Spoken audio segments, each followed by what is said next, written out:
नमस्कार, citizen voice show में आप सबका स्वागत है। इससे पहले मैं कार्यक्रम की शुरुआत करूं, आप लोगों से निवेदन है, सिटीजन वॉइस शो को लाइक करें, सब्सक्राइब करें, नोटिफिकेशन बटन ऑन करें, ज्यादा से ज्यादा लोगों में इस वीडियो को शेयर करें। जनता की आवाज, आवाम की आवाज, सिटीजन वॉइस शो आप सबकी आवाज है। एजे सिंह ऑफिशियल मेरा ऑफिशियल हैंडल है। मेरा नाम आत्मजीत सिंह है और मैं आपका होस्ट हूँ। आज हम बात करेंगे गवर्नमेंट ऑफ इंडिया फिर से एक डिसइन्वेस्टमेंट प्लान लाई है, और वो डिसइन्वेस्टमेंट प्लान जो है पीएसयूज में, वो कहते हैं कि 26% अब हम अपना स्टेक रखेंगे, 51% का क्लॉज हटा देंगे। उससे जो है बहुत सारा पैसा जो है मोनेटाइज हो जाएगा, रिलीज हो जाएगा। और गवर्नमेंट ऑफ इंडिया ये प्लान पहली बार नहीं लाई है, ये पहले भी लेके आई थी। और कंपनीज एक्ट 2013 की जो 51% की जो रूलिंग है कि 51% लिस्टिंग जो है पीएसयूज में गवर्नमेंट की होनी चाहिए, उस पर एक अधिकार या उस पर वोटिंग राइट या उस पर अपना एडमिनिस्ट्रेशन बनाने के लिए, उसको वो डाइल्यूट करना चाहती है। और सेंट्रल पीएसयूज में करीब 60% होल्डिंग जिनमें गवर्नमेंट ऑफ इंडिया की है, उसमें 30% सीपीयूज में वो अपनी होल्डिंग को कम करना चाहती है। इस पर चर्चा करने के लिए हमारे साथ गिरीश जोशी जी मौजूद हैं। बहुत बहुत स्वागत है गिरीश जोशी जी आपका। धन्यवाद। आपसे सुबह बात हो रही थी आज ये इकोनॉमिक सर्वे ऑफ इंडिया 2025-26 की रिकमेंडेशन में, under the current definition under section 2 of sub section 45 of the companies act, government companies required to maintain 51% of paid up share capital held by the central government, state government और both। अब ये listed entities हैं, इसमें offer for sale में एक नया rule book लेके आया जा रहा है जिसमें 26% investment government of India retain करेगी, बाकी डाइल्यूट कर देगी। और 30% of this listed central PSEs the government shareholding is already below 60%। तो ये आंकड़ा है। Limiting further stake sales via OFS because dipping below 51% would reclassify the entity as non-government। मतलब ये सारी गवर्नमेंट एंटिटीज नॉन एंटिटी हो जाएंगी 26% stake करते ही। इसके पीछे के कारण क्या है और सरकार बार बार ये मोनेटाइजेशन प्लान किस लिए लेकर आ रही है, आपसे समझना चाहते हैं गिरीश जोशी। आत्मजीत जी, ये भी एक आफ्टर थॉट है। आपने एफटीए यू के साथ जो साइन किया है उसके पीछे ये सब डैमेज कंट्रोल की एक्सरसाइज करना जरूरी है। अब देखिए, डब्ल्यूटीओ के इसको उसी संदर्भ से शुरू करेंगे तो डब्ल्यूटीओ का जो आपने साइन करा है उसमें एक रूल है सब्सिडीज एंड काउंटरवेलिंग मेजर्स। अब उसमें अगर आप किसी गवर्नमेंट कंपनी को अगर आप सब्सिडाइज करते हो तो उसको स्पेसिफिक सपोर्ट मांग के उसके सामने इंपोर्टिंग कंट्री को हक होता है कि वो आपके सामने सीवीडी लगा दे, काउंटरवेलिंग ड्यूटी। तो ये होगा कि आप कॉम्पिटिटिव नहीं रहोगे। Reason one is that. फिर आप देखिए कि उसमें जो बेसिक डब्ल्यूटीओ का जो प्रिंसिपल है दैट इज आपको ऐसे रूल्स करने हैं बिटवीन द एग्रीड पार्टीज कि मार्केट ओरिएंटेड होना चाहिए, कॉम्पिटिटिव होना चाहिए और ट्रेड न्यूट्रल प्रैक्टिस होना चाहिए। अब आप देखिए कि अगर आप उसके मालिक हो, गवर्नमेंट मालिक है, तो आपके एफटीए में जितनी भी एग्रीमेंट्स होंगी वहां पे ही आपको बड़ी दिक्कत पड़ जाएगी कि आप उनको किसी भी तरह से सब्सिडाइज नहीं कर पाओगे। किया तो आपको सीवीडी लग जाएगा। अब उससे निकलने के लिए इन्होंने ये एक रास्ता निकाल दिया है कि भाई हम लोग 51 से डाइल्यूट करके इसको, क्योंकि सेबी का रूल है कि 25% तो आपके पास होना चाहिए। उसके लिए रीजन क्या है, अभी ये जो बता रहे हैं कि इसको बिल्कुल प्रोफेशनली मैनेज करना है। पब्लिक सेक्टर यूनिट जो है वो अभी तक प्रोफेशनली मैनेज नहीं थी, क्योंकि आपका कंपल्सन होता था कि आप उस पे आईएएस का कोई ऐसा ब्यूरोक्रेट रखो जो उसको हैंडल करेगा। तो अब ये चाहते हैं कि वो प्रोफेशनल नहीं है, उनको वो सब्जेक्ट मैटर का पता नहीं है, तो आपने उसको प्रोफेशनली मैनेज करना है। फिर आपको स्ट्रेटेजिक कंट्रोल लेकिन उसके ऊपर रखना है। तो आप वो 26% इसलिए रखोगे कि स्ट्रेटेजिक कंट्रोल आपके पास रहेगा। उससे क्या होगा कि आपके पास स्पेशल रेजोल्यूशन के पावर्स होंगे। आपको अगर किसी को कोई एक्शन पे आपको ब्रेक लगाना है तो आप लगा सकते हो, क्योंकि वो क्वालिफाइंग शेयर जो है वो आपके पास है। तो आप ये देखिए कि वो जो मेजर डिसीजंस हैं उसमें तो 26% में आपके पास पावर रहेगा, लेकिन बाकी का जो मैनेजिंग द शो है वो आप किसी ना किसी अपने एक्स ब्यूरोक्रेट को या किसी को भी वहां बिठा सकते हो जो अपने आप के मैनेज करेगा वो। अब इसके अंदर आप देखिएगा तो स्पेंडिंग्स भी जो हैं, अभी आप बता रहे हो कि ये जो पैसा आएगा लिस्ट इन्वेस्टमेंट से उसको आपने डालना है एनआईआईएफ में, that is national investment and infra fund.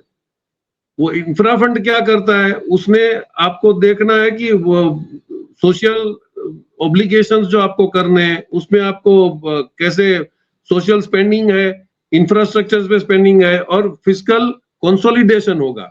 अब ये फिस्कल कंसोलिडेशन भी एक मिस्चीवियस है, क्योंकि ये जो फंड आएगा ये NIIF में जाएगा तो स्टेट का शेयर भी चला गया, तो हाउ विल दिस हैपन? ये सारे जो थिंग्स है अभी, ये तो बिकॉज आपने इसको पार्लियामेंट में, वैसे तो ये सब करने के लिए आपको कंपनीज एक्ट भी अमेंड करना पड़ेगा, लेकिन ये गवर्नमेंट तो कुछ भी अमेंड कर सकती है। फिर आपको बजट में इसका रोड मैप और टारगेट ऑफ बजट भी देना पड़ेगा कि जितना पैसा आएगा उसका आप कितना एक्सप्लेन करोगे। अभी इसके अंदर देखिएगा तो हालत क्या है कि बैंक्स अभी की पोजीशन में दे आर वेरी वेरी, वो उनके पास कैश ही नहीं है, कैश क्रेविंग अभी बैंक्स की हालत है।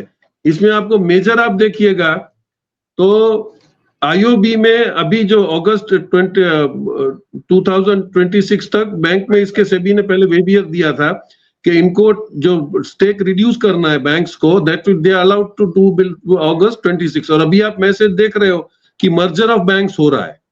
अगस्त 26 के पहले जो लॉस गोइंग बैंक्स हैं या जो एग्रीगेट होंगी उसको वो मर्ज करेंगे ताकि उनका पहले प्रोफाइल स्ट्रांग हो। IOB में इनका 96.33% स्टेक है, सेंट्रल बैंक ऑफ इंडिया में 93.08 है, पंजाब एंड सिंध बैंक में 98.25 है, और बैंक ऑफ महाराष्ट्र में 86.46% स्टेक है। अभी ये स्टेक जब डाइल्यूट होगा तो वो पैसा आएगा, ये प्रोजेक्ट किया जाएगा। अब ये पैसा जो है वो आप बोलते हो कि आप NIIF में डाल के उसको आप इंफ्रास्ट्रक्चर में और इसमें यूज करोगे। अभी दिक्कत क्या है कि उनका प्रोफाइल पहले आपको अच्छा करना पड़ेगा। When you are into banking sector, तो बैंक में WTO में ये भी देखा जाएगा कि आपका जो फाइनेंसिंग सेटअप है उसमें कितना जस्टिफिकेशंस है। अब वो जस्टिफिकेशन के चक्कर में आपने बहुत पहले एक शुरू कर दिया था, दैट वाज कि आपके जितने बैंक के NPAs हैं उसको आप डेट रिकवरी ट्रिब्यूनल में ट्रांसफर कर देते हो। तो DRT में जैसे ही चला गया आपके पेपर क्लियर हो गए।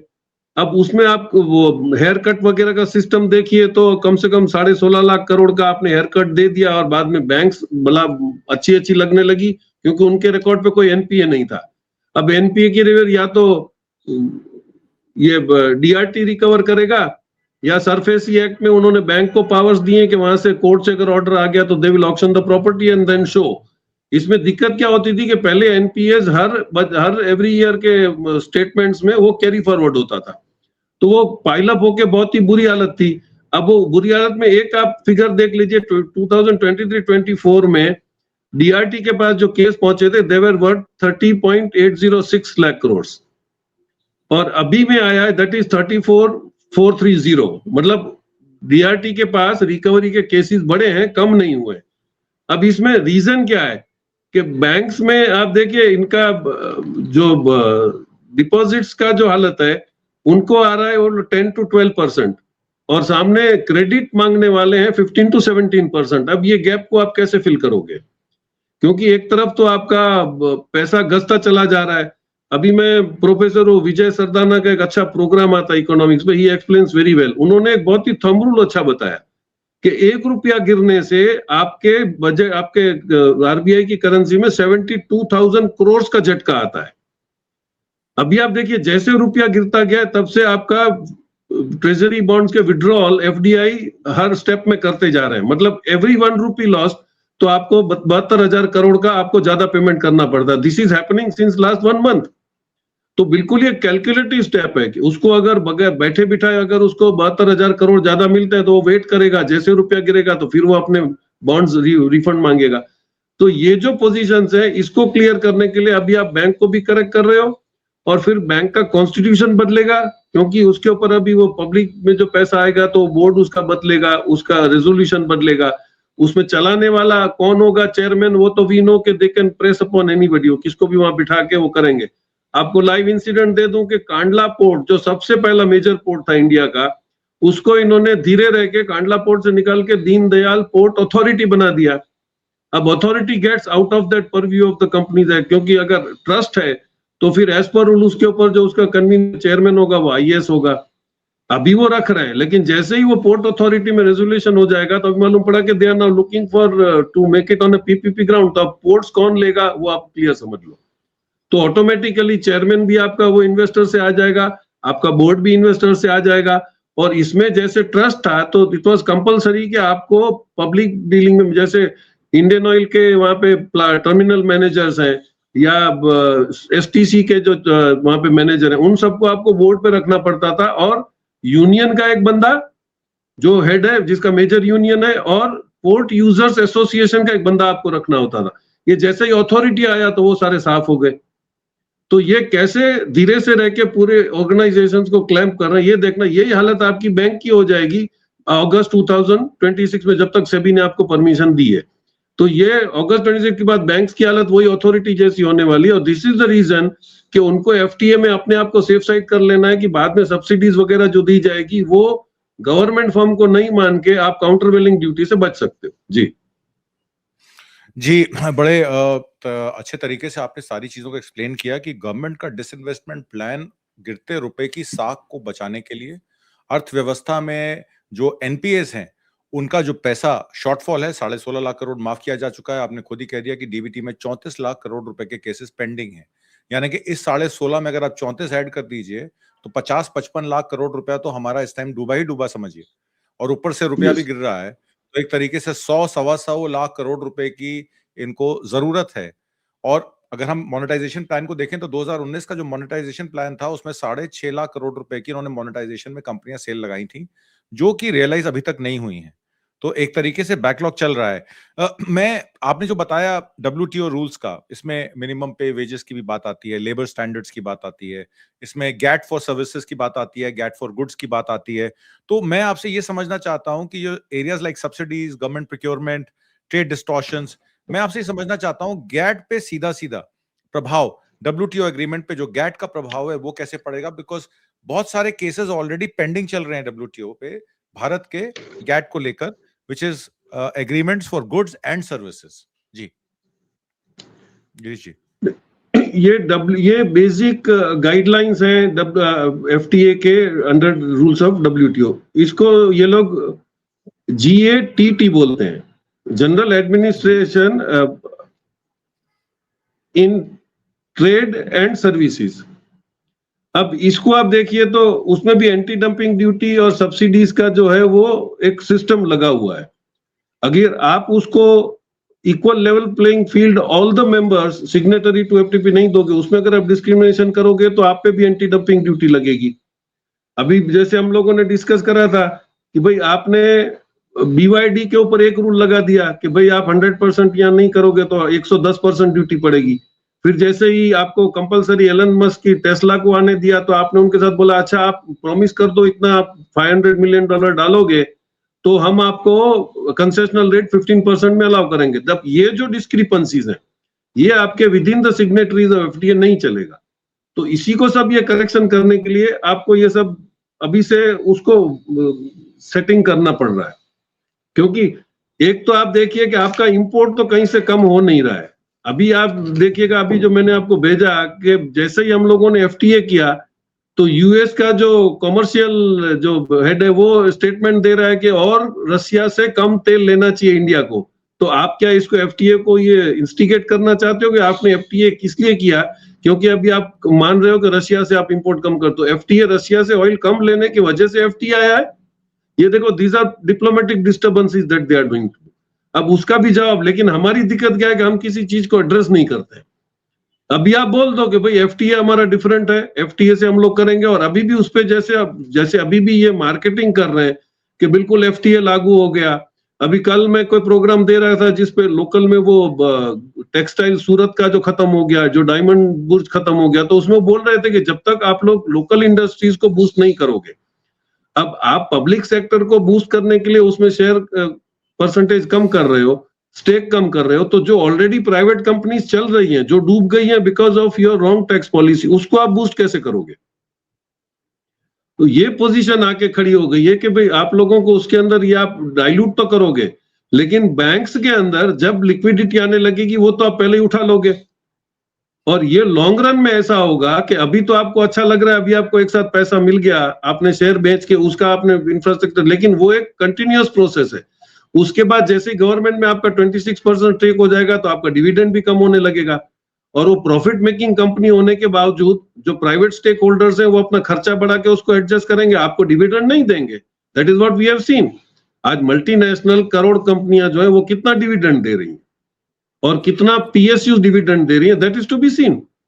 और उसमें पॉलिटिकल कॉम्प्लिकेशंस कितने आएंगे, हम लोगों ने आगे भी डिस्कस किया था कि जब ये शिपिंग कॉर्पोरेशन ऑफ इंडिया को आप उसमें स्टेक कम करना चाहते थे, तो आपने सोचा ग्लोबल टेंडर मंगाएंगे। उस वक्त ये अल्लाह गुल्ला हुआ कि अगर आपको इंटरनेशनल, क्योंकि वो इंटरनेशनल कंपनी है, आप डोमेस्टिक तो मंगाओगे तो उसमें फिर आपका MRTP एक्ट जैसा कुछ लफड़ा आ जाएगा। तो आपने अगर ग्लोबल टेंडर मंगाना है और कल अगर चाइना ने उसको बिडिंग कर दिया, कॉस्को कंपनी ने, आपके सारी वो शिपिंग मेजर कंपनीज अगर वो ले लेगा, पोर्ट्स में जहां पे वो ऑपरेट करे वो ले लेगा, तो व्हाट इज द सिक्योरिटी? और आपने BYD को हैदराबाद में इन्वेस्टमेंट करने के बाद भी नहीं आने दिया था, ये बता के कि it is a security threat. तो आपकी क्या पॉलिसी है, आपको कहां से जाना है? अभी भी आप उस चीज को समझ रहे हो कि इनडायरेक्टली आप स्पेयर पार्ट्स इंपोर्ट कर रहे हो, CKD SKD में चीजें आ रही हैं, आप उसको स्क्रू ड्राइवर टेक्नोलॉजी से पैक करते हो और आप बेचते हो। What are you earning out of it? तो ये बिल्कुल आपको समझना पड़ेगा कि PLI जो आप दे रहे थे, वो तो आप फॉरेन इन्वेस्टर्स जो आपके मित्र आए थे उनको आपने बोला कि हम आप बनाइए, हम आपको PLI देंगे, और आप बड़ी डंका बजा रहे थे कि सबसे बड़ा एप्पल एक्सपोर्टर हो गया। How is India the biggest exporter? ये हम तो हब हो गए, यहाँ पे डिब्बे आते हैं, उसको पैक करके हम भेज रहे हैं। आपको ये चाहिए था कि जो कंपोनेंट्स है उसको आप PLI देते, आप कैमरा बनाने वाले को PLI देते, आप उसका कवर बनाने वाले को PLI देते, आप उसके स्विच बोर्ड को PLI देते, तो वो असेंबल करते जो चाइना किया करता था। That even Japan did initially. आप हिरोशिमा और नागासाकी पे आप हिस्ट्री पढ़िएगा कि how they started coming up, कि उन्होंने सोनी कंपनी ने अपने सारे इक्विपमेंट्स बना के उसने पूरे गांव में छोड़ दिए कि असेंबल करके आप ट्रांजिस्टर ले आओ, आपकी जितनी अच्छी क्वालिटी होगी उतना आपको रुपया मिलेगा। This is how without factory Sony became the biggest transistor selling company in the world.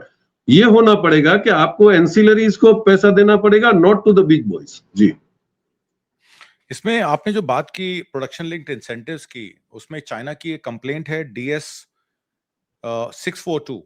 उसमें उन्होंने ये कहा है कि आपने advance chemistry, cells, batteries, automobiles and auto components, electric passengers cars, EV schemes में ये इंसेंटिव डिस्क्रिमिनेशन किया है, क्योंकि आप डोमेस्टिक गुड्स यानी कि डोमेस्टिक वैल्यू एडिशन रिक्वायरमेंट और लोकल कंटेंट कंटिजेंसीज को उस पर रखते हैं PLI को, और वो उसमें आप जो है नॉकडाउन यूनिट्स लेके आते हैं, असेंबली पार्ट्स यहीं करते हैं। इसी तरीके से फॉक्सकॉन का आईफोन भी बनता है जिसमें आप PLI देते हैं। तो बेसिकली आप जो लेबर असेंबल कर रही है उस पर PLI दे रहे हैं। उससे तो मेक इन इंडिया कैंपेन नहीं चलेगा। ये तो सिर्फ एक स्टॉप गैप अरेंजमेंट जिसको अंग्रेजी में बोला जाता है, this is only a stop gap arrangement. It is not going to give you any leverage in terms of becoming a manufacturing hub. और इसी वजह से शायद हमारी मैन्युफैक्चरिंग जो है 17% से 13% पर आ गई है।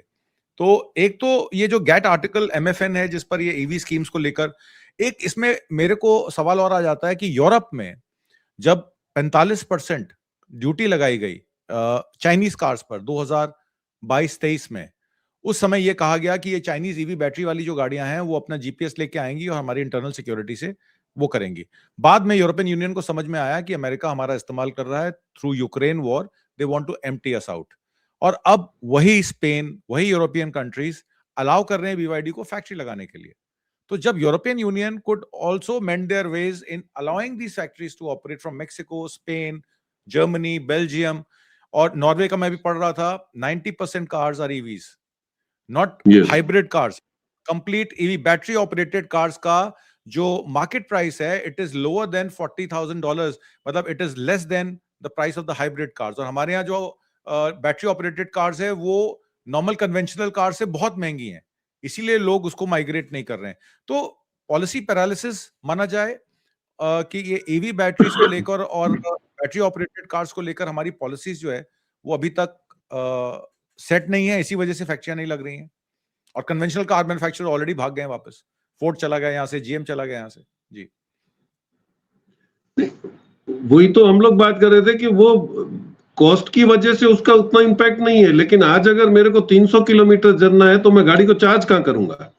तो आपने किसी भी चीज को इंप्लीमेंट करने के पहले आप उसको ड्यू डिलीजेंस करके ये बताइए कि उसके बाद का फ्यूचर क्या होगा। आपने बोल दिया 15 साल के बाद ये गाड़ियां सिटी के अंदर नहीं चलेंगी, तो उसका बाद में रिएम्बर्समेंट क्या है? Every man can not keep on changing the car for 15 years. तो आप लोगों को इंटरनेशनल लेवल पे ये बताना है कि we are equal to all this European countries, उनके पास जो रूल्स है वो हम लागू कर रहे हैं।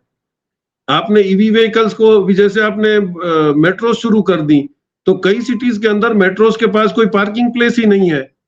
उसमें काफी जो डिजाइनर्स थे उनको मैं जानता हूं, उन्होंने पहले राइटिंग में दे दिया था कि जब तक यहाँ पे पार्किंग प्लेस नहीं होगा, ऐसा जरूरी नहीं है कि आपके मेट्रो स्टेशन के बाहर रहने वाला ही ट्रेन यूज करेगा।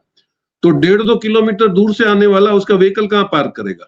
तो these are the basic things जो आपको ड्यू डिलिजेंस करना चाहिए। और unfortunately I am not promoting TCS, लेकिन टाटा कंसल्टेंसी सर्विसेज से अच्छी कंपनियां उनका ड्यू डिलिजेंस करवाती हैं। वो एग्जैक्टली बोल देते हैं कि आपको इस जगह में धंधा हो गया, क्योंकि वो बाकायदा उस पर ग्राउंड पे सर्वे करते हैं और वो बताते हैं। और नॉर्मल प्रैक्टिस में भी एवरी बिजनेस बिफोर स्टार्टिंग वो बंदा पहले ड्यू डिलिजेंस करेगा।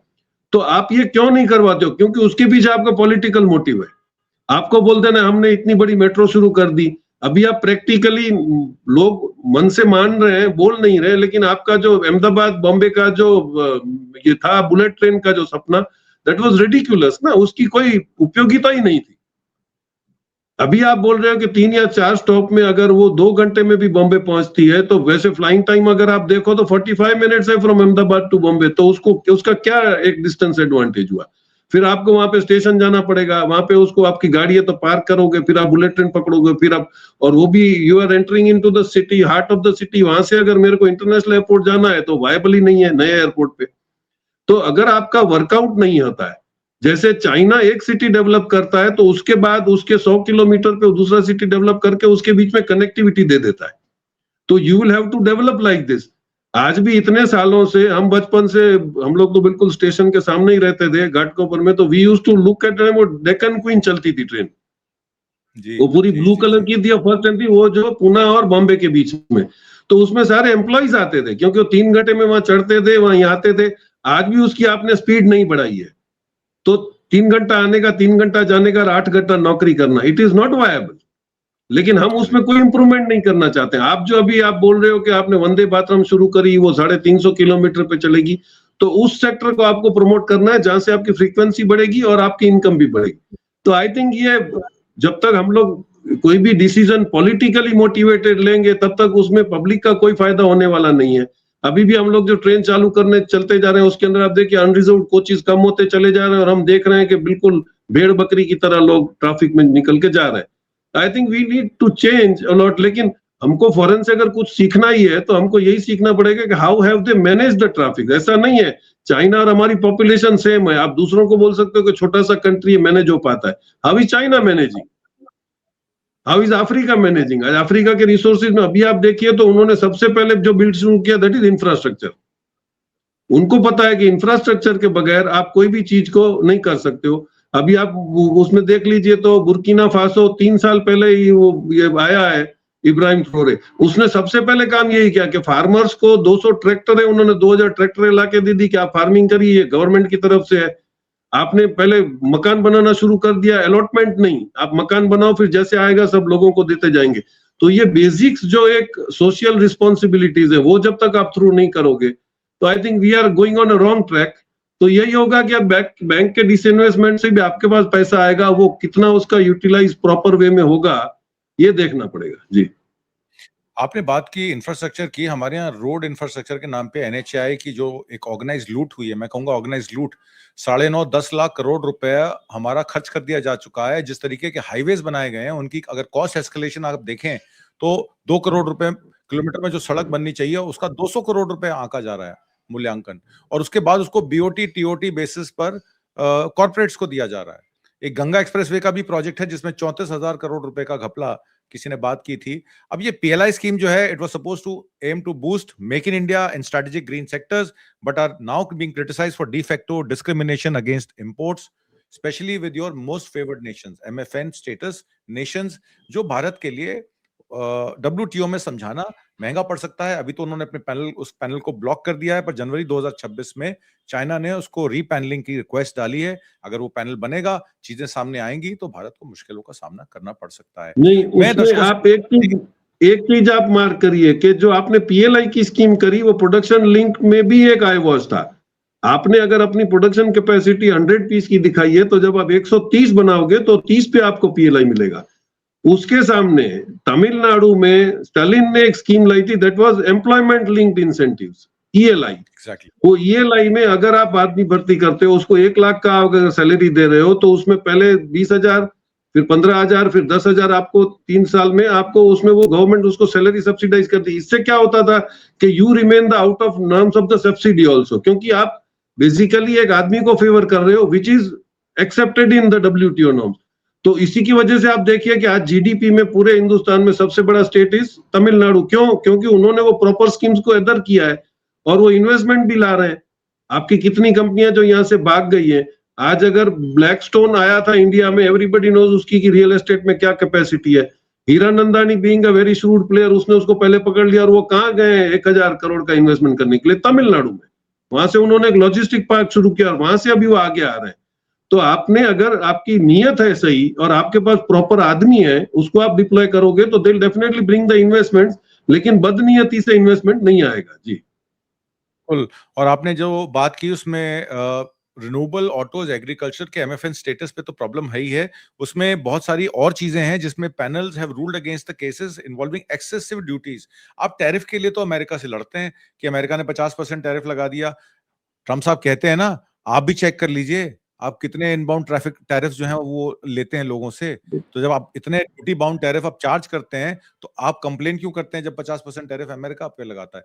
मैं ट्रम्प साहब की हिमायत नहीं कर रहा, पर मैं कह रहा हूं कि लेवल प्लेइंग फील्ड की जरूरत है, और लेवल प्लेइंग फील्ड नहीं होगी तो ये त्रुटियां रहेंगी।